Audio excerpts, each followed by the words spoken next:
Hey everybody, in this video I'm going to be showing you guys how to delete Adobe Media Cache files very easily. So before we get started, I just want you guys to like this video and subscribe to our YouTube channel for more amazing helpful content like this. With that all being said, let's get started with today's video.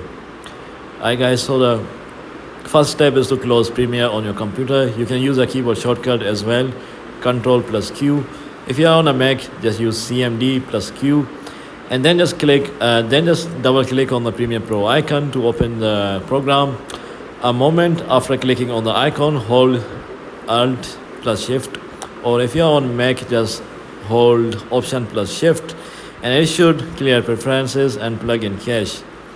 The previous projects will not be visible, and if you run Premiere Pro 13 or later version, it will ask you if you are sure that you want to perform this option.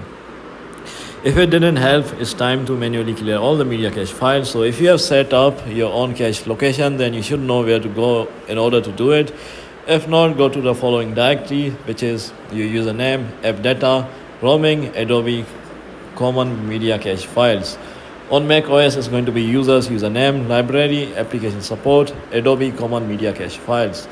So yeah guys, this is how you delete Adobe media cache files. If you found this video to be helpful, then thanks for watching.